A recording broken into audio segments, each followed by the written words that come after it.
வாழை திரைப்படமும் தங்கலான் திரைப்படமும் ஆஸ்கார் விருது வெல்ல வாய்ப்புகள் ரொம்ப ரொம்ப அதிகமாக இருக்கு. ஆஸ்கார் விருதுக்கு இப்போ பரிந்துரை செஞ்சிருக்காங்க. ஸோ வாழை திரைப்படம் தங்கலான் திரைப்படத்தை தவிர்த்து அடுத்த 4 திரைப்படங்களை தமிழகத்திலிருந்து ஆஸ்கார் விருதுக்கு பரிந்துரை செஞ்சிருக்காங்க. இதை பற்றிலாம் ரொம்ப டீட்டெயிலாக தான் பேச போகிறோம். ஸோ இந்த திரைப்படங்களில் எந்த திரைப்படம் ஆஸ்கார் விருது வெல்ல வாய்ப்புகள் இருக்கு அப்படிங்கிற டீட்டெயிலான விஷயத்தையும் பேச போகிறோம். ரொம்ப ரொம்ப முக்கியமான வீடியோவா, ரொம்ப ப்ரௌடான வீடியோவா தமிழக மக்களுக்கு இந்த ஒரு வீடியோ இருக்க போகிறது. ஸ்கிப் பண்ணாம பாருங்க. தங்கலான், அதாவது விக்ரம் அவர்கள் நடிப்பில் வெளியான திரைப்படம் தான் தங்கலான். இந்த திரைப்படத்துல பயங்கரமான விஷயங்கள் சொல்லியிருப்பாங்க. முக்கியமா விக்ரம் அவர்களோட நடிப்பு பயங்கரமாக பாராட்டப்பட்டது. ஏற்கனவே தங்கலான் திரைப்படம் பல விருதுகள் நாமினேட் ஆகி மிகப்பெரிய விருதுகள் வென்றது. தங்கலான் திரைப்படம் வசூல் ரீதியாக கொஞ்சம் வசூல் கொஞ்சம் டவுன் ஆனது அப்படின்னு தான் சொல்ல வேண்டும். ஏன்னா இந்த திரைப்படம் ஆகஸ்ட் 15ஆம் தேதி ரிலீஸ் பண்ணாங்க. பல சிக்கல்களுக்கு பிறகுதான் இந்த திரைப்படம் வெளியானது.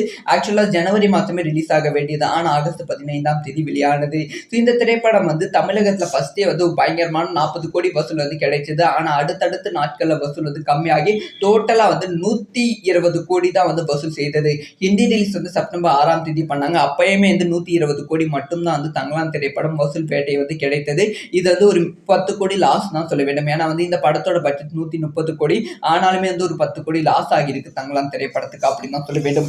ஆனா தங்கலான் திரைப்படத்துல விக்ரம் அவர்களோட ஆக்டிங்க பயங்கரமா பாராட்டி இருக்காங்க. அது மட்டும் இல்லாம மாரி செல்வர் பா ரஞ்சித் அவர்களோட ஆக்ஷனை பயங்கரமா பாராட்டி இருக்காங்க. ஸோ அதனால இந்த திரைப்படம் பல நேஷனல் அவார்டுக்கு நாமினேட் ஆகி முக்கியமா இன்டர்நேஷனல் லெவல்ல ஒரு பெரிய அவார்டுலாம் தங்கலான் திரைப்படம் வாங்கியிருக்கு. ரஷ்யால கூட பெஸ்ட் இன்டர்நேஷனல் ஃபிலிம் அப்படிங்கிற அவார்டு தங்கலான் திரைப்படம் வாங்கியிருந்தது. இப்போ அதை தொடர்ந்து தமிழகம் சார்பாக தங்கலான் திரைப்படத்தை ஆஸ்கார் விருதுக்கு பரிந்துரை செஞ்சிருக்காங்க அப்படின்னு சொல்லப்படுகிறது. ஆஸ்காருக்குள்ள இந்த படத்தை தேர்வு, இந்த படத்தை பார்த்து இந்த படம் ஓகேனா இந்த படம் நாமினேட் ஆக வாய்ப்புகள் ரொம்ப ரொம்ப அதிகமாக இருக்கு அப்படின்னு சொல்லப்படுகிறது. ஒரு பக்கம் பா ரஞ்சித் இந்த மாதிரி மாஸ் காட்டிட்டு இருந்தாலும், இன்னொரு பக்கம் மாரி செல்வராஜும் தன்னோட சார்பா ஒரு பயங்கரமான மாசம் காமிச்சிருக்காங்க. அதாவது பா ரஞ்சித் அவர்களோட தங்கலான் திரைப்படம் ரிலீஸ் ஆன அது ஒரு 5 நாள் கழித்து பா ரஞ்சித் மாரி செல்வராஜ் அவர்களோட வாழை திரைப்படம் வெளியானது. ஸோ வாழை திரைப்படம் மாரி செல்வராஜ் அவர்கள் வாழ்க்கையில் நடந்த சில உண்மையான சம்பவங்களை அடிப்படையாக வைத்து எடுக்கப்பட்ட திரைப்படம் தான். முக்கியமாக ஃபர்ஸ்டே இந்த படத்துக்கு பெருசா வரவேற்பு கிடைக்கல. ஆனால் படத்தை பார்த்த ரசிகர்கள் கண் கலங்கிட்டு வெளியே போன உடனே அப்படி என்னடா படத்துல இருக்கு போய் பார்க்கலாம் அப்படின்னு சொல்லி படத்தை பார்க்க ஆரம்பிச்சாங்க. ஒரு பயங்கரமான ரசிகர்கள் கூட்டம் இந்த படத்தை கொண்டாடினாங்க. வெறும் 4 கோடி ரூபாயில தயாரிக்கப்பட்ட ஒரு திரைப்படம் 65 கோடி ரூபாய்க்கு மேல வசூல் வேட்டையை ஆடியது. ஒரு மிகப்பெரிய வசூலை திரையரங்குகள் கொண்டாடியது. இந்த வருடத்துல ரொம்ப ரொம்ப கம்மியான பட்ஜெட்ல உருவான திரைப்படம் இவ்வளவு கோடி வசூல் செய்ததில் வாழை திரைப்படம் நம்பர் 1 இருந்தது. ஸோ வசூல்ல மட்டும் இல்லாம பயங்கரம் நிறைய விருதுகள் வாங்கியது. முக்கியமா ரஷ்யா, யுரேக்ல இந்த திரைப்படம் பெஸ்ட் இன்டர்நேஷனல் ஃபிலிம் நரா அவார்டு, ஐஃப்ரா அவார்டு, அந்த மாதிரி அவார்டு பயங்கரமா லிஸ்ட் நாமினேட் ஆகி வின்னும் பண்ணது வாழை திரைப்படம். இப்ப அதை தொடர்ந்து வாழை திரைப்படத்தை பரிந்துரை தமிழக அரசு சார்பாக பரிந்துரை செஞ்சிருக்காங்க. இது ப்ரௌடான விஷயமா மாரி செல்வராஜ் அவர்கள் செம ஹாப்பில இருக்காங்க. ஸோ வாழை தங்கலான் திரைப்படம் மட்டும் இல்லாம அடுத்து ஒரு 4 திரைப்படங்கள் செலக்ட் பண்ணியிருக்காங்க. அந்த 4 திரைப்படங்கள் என்னென்ன அப்படின்னு பார்க்கலாம். ஒன்று தங்கலான், இன்னொன்று வாழை. அதை தொடர்ந்து ஜிகிரு தண்டா டபுள் மேக்ஸ் திரைப்படத்தை நாமினேட் வாழை பரிந்துரை செஞ்சிருக்காங்க. அதை தொடர்ந்து ஜமா அப்படிங்கிற ஒரு திரைப்படத்தை பரிந்துரை செஞ்சிருக்காங்க. ஸோ அதுக்கப்புறமா சிவகார்த்திகேயன் அவர்களோட ப்ரொடக்ஷன்ல சூர்யா அவர்கள் நடிக்கும் நடித்த கொட்டுக்காளி திரைப்படத்தை பரிந்துரை செஞ்சிருக்காங்க. அதுக்கப்புறமா விஜய் சேதுபதி அவர்களோட 50வது திரைப்படமான மகாராஜா திரைப்படத்தையும் பரிந்துரை செஞ்சிருக்காங்க. இந்த திரைப்படங்களை எந்த திரைப்படம் ஆஸ்கார் விருது வெல்லுவதற்கான தகுதி இருக்கிறது, ஆஸ்கார் விருதுல நாமினேட் ஆகுவதற்கான தகுதி எந்த திரைப்படத்துக்கு இருக்கு அப்படிங்கிற வாழை திரைப்படமும் தங்கலான் திரைப்படமும் ஆஸ்கார் விருது வெல்ல வாய்ப்புகள் ரொம்ப ரொம்ப அதிகமாக இருக்கு. ஆஸ்கார் விருதுக்கு இப்போ பரிந்துரை செஞ்சிருக்காங்க. ஸோ வாழை திரைப்படம் தங்கலான் திரைப்படத்தை தவிர்த்து அடுத்த 4 திரைப்படங்களை தமிழகத்திலிருந்து ஆஸ்கார் விருதுக்கு பரிந்துரை செஞ்சிருக்காங்க. இதை பத்திலாம் ரொம்ப டீட்டெயிலாக தான் பேச போகிறோம். ஸோ இந்த திரைப்படங்களில் எந்த திரைப்படம் ஆஸ்கார் விருது வெல்ல வாய்ப்புகள் இருக்கு அப்படிங்கிற டீட்டெயிலான விஷயத்தையும் பேச போகிறோம். ரொம்ப ரொம்ப முக்கியமான வீடியோவா, ரொம்ப ப்ரௌடான வீடியோவா தமிழக மக்களுக்கு இந்த ஒரு வீடியோ இருக்க போகிறது. ஸ்கிப் பண்ணாம பாருங்க. தங்கலான், அதாவது விக்ரம் அவர்கள் நடிப்பில் வெளியான திரைப்படம் தான் தங்கலான். இந்த திரைப்படத்துல பயங்கரமான விஷயங்கள் சொல்லியிருப்பாங்க. முக்கியமா விக்ரம் அவர்களோட நடிப்பு பயங்கரமாக பாராட்டப்பட்டது. ஏற்கனவே தங்கலான் திரைப்படம் பல விருதுகள் வந்து நாமினேட் ஆகி மிகப்பெரிய விருதுகள் வந்து வென்றது. தங்கலான் திரைப்படம் வந்து வசூல் ரீதியா கொஞ்சம் வந்து வசூல் வந்து கொஞ்சம் டவுன் ஆனது அப்படின்னு தான் சொல்ல வேண்டும். ஏன்னா வந்து இந்த திரைப்படம் ஆகஸ்ட் 15ஆம் தேதி ரிலீஸ் பண்ணாங்க. பல சிக்கல்களுக்கு பிறகு தான் வந்து இந்த திரைப்படம் வந்து வெளியானது.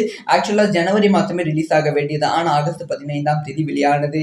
இந்த திரைப்படம் வந்து தமிழகத்துல ஃபர்ஸ்டே வந்து பயங்கரமான 40 கோடி வசூல் வந்து கிடைச்சது. ஆனா அடுத்தடுத்த நாட்கள்ல வசூல் வந்து கம்மியாகி டோட்டலா வந்து 120 கோடி தான் வந்து வசூல் செய்தது. ஹிந்தி ரிலீஸ் வந்து செப்டம்பர் 6ஆம் தேதி பண்ணாங்க. அப்பயுமே வந்து 120 கோடி மட்டும்தான் வந்து தங்கலான் திரைப்படம் வசூல் பேட்டை வந்து கிடைத்தது. இது வந்து ஒரு 10 கோடி லாஸ் தான் சொல்ல வேண்டும். ஏன்னா வந்து இந்த படத்தோட பட்ஜெட் 130 கோடி. ஆனாலுமே வந்து ஒரு 10 கோடி லாஸ் ஆகியிருக்கு தங்கலான் திரைப்படத்துக்கு அப்படின்னு தான் சொல்ல வேண்டும். ஆனா தங்கலான் திரைப்படத்துல விக்ரம் அவர்களோட ஆக்டிங்க பயங்கரமா வந்து பாராட்டி இருக்காங்க. அது மட்டும் இல்லாம மாரி செல்வர் பா ரஞ்சித் அவர்களோட ஆக்ஷனை பயங்கரமா வந்து பாராட்டி இருக்காங்க. ஸோ அதனால வந்து இந்த திரைப்படம் வந்து பல நேஷனல் அவார்டுக்கு வந்து நாமினேட் ஆகி முக்கியமா இன்டர்நேஷனல் லெவல்ல வந்து ஒரு பெரிய அவார்டுலாம் வந்து தங்கலான் திரைப்படம் வந்து வாங்கியிருக்கு. ரஷ்யாவில் கூட வந்து பெஸ்ட் இன்டர்நேஷனல் ஃபிலிம் அப்படிங்கிற அவார்டு வந்து தங்கலான் திரைப்படம் வாங்கியிருந்தது. இப்போ அதை தொடர்ந்து தமிழகம் சார்பாக வந்து தங்கலான் திரைப்படத்தை ஆஸ்கார் விருதுக்கு வந்து பரிந்துரை வந்து செஞ்சிருக்காங்க அப்படின்னு சொல்லப்படுகிறது. ஆஸ்காருக்குள்ள வந்து இந்த படத்தை வந்து இந்த படத்தை பார்த்து இந்த படம் ஓகேனா இந்த படம் வந்து நாமினேட் ஆக வாய்ப்புகள் ரொம்ப ரொம்ப அதிகமாக இருக்கு அப்படின்னு சொல்லப்படுகிறது. ஒரு பக்கம் பா ரஞ்சித் வந்து இந்த மாதிரி மாஸ் காட்டிட்டு இருந்தாலும் இன்னொரு பக்கம் வந்து மாரி செல்வராஜும் தன்னோட சார்பா வந்து ஒரு பயங்கரமான மாசை வந்து காமிச்சிருக்காங்க. அதாவது பா ரஞ்சித் அவர்களோட தங்கலான் திரைப்படம் ரிலீஸ் ஆன அது ஒரு 5 நாள் கழித்து பா ரஞ்சித் மாரி செல்வராஜ் அவர்களோட வாழை திரைப்படம் வந்து வெளியானது. ஸோ வாழை திரைப்படம் வந்து மாரி செல்வராஜ் அவர்கள் வாழ்க்கையில் நடந்த சில உண்மையான சம்பவங்களை அடிப்படையாக வைத்து எடுக்கப்பட்ட திரைப்படம் தான். முக்கியமா ஃபர்ஸ்டே வந்து இந்த படத்துக்கு பெருசா வந்து வரவேற்பு கிடைக்கல. ஆனா படத்தை பார்த்த ரசிகர்கள் கண் கலங்கிட்டு வெளியே போன உடனே அப்படி என்னடா படத்துல இருக்கு போய் பார்க்கலாம் அப்படின்னு சொல்லி படத்தை பார்க்க ஆரம்பிச்சாங்க. ஒரு பயங்கரமான ரசிகர்கள் கூட்டம் வந்து இந்த படத்தை வந்து கொண்டாடினாங்க. வெறும் வந்து 4 கோடி ரூபாயில தயாரிக்கப்பட்ட ஒரு திரைப்படம் வந்து 65 கோடி ரூபாய்க்கு மேல வந்து வசூல் வேட்டையை வந்து ஆடியது. ஒரு மிகப்பெரிய வசூலை வந்து திரையரங்குகள் வந்து கொண்டாடியது. இந்த வருடத்துல வந்து ரொம்ப ரொம்ப கம்மியான பட்ஜெட்ல உருவான திரைப்படம் இவ்வளவு கோடி வசூல் செய்ததுல வாழை திரைப்படம் நம்பர் 1 இருந்தது. ஸோ வசூல்ல மட்டும் இல்லாம பயங்கரமா வந்து நிறைய விருதுகள் வந்து வாங்கியது. முக்கியமா வந்து ரஷ்யா யுரேக்ல வந்து இந்த திரைப்படம் வந்து பெஸ்ட் இன்டர்நேஷனல் ஃபிலிம் நரா அவார்டு ஐஃப்ரா அவார்டு அந்த மாதிரி வந்து அவார்டு வந்து பயங்கரமா வந்து லிஸ்ட் நாமினேட் ஆகி வின்னும் பண்ணது வாழை திரைப்படம். இப்ப அதை தொடர்ந்து வாழை திரைப்படத்தை வந்து பரிந்துரை வந்து தமிழக அரசு சார்பாக வந்து பரிந்துரை வந்து செஞ்சிருக்காங்க. இது ப்ரௌடான விஷயமா மாரி செல்வராஜ் அவர்கள் செம ஹாப்பில இருக்காங்க. ஸோ வாழை தங்கலான் திரைப்படம் மட்டும் இல்லாம அடுத்து ஒரு 4 திரைப்படங்கள் வந்து செலக்ட் பண்ணியிருக்காங்க. அந்த 4 திரைப்படங்கள் என்னென்ன அப்படின்னு பார்க்கலாம். ஒன்று வந்து தங்கலான், இன்னொன்று வந்து வாழை. அதை தொடர்ந்து ஜிகிரு தண்டா டபுள் மேக்ஸ் திரைப்படத்தை நாமினேட் வந்து வாழை பரிந்துரை வந்து செஞ்சிருக்காங்க. அதை தொடர்ந்து ஜமா அப்படிங்கிற ஒரு திரைப்படத்தை பரிந்துரை செஞ்சிருக்காங்க. ஸோ அதுக்கப்புறமா சிவகார்த்திகேயன் அவர்களோட ப்ரொடக்ஷன்ல சூர்யா அவர்கள் நடிக்கும் நடித்த கொட்டுக்காளி திரைப்படத்தை பரிந்துரை செஞ்சிருக்காங்க. அதுக்கப்புறமா விஜய் சேதுபதி அவர்களோட 50வது திரைப்படமான மகாராஜா திரைப்படத்தையும் பரிந்துரை செஞ்சிருக்காங்க.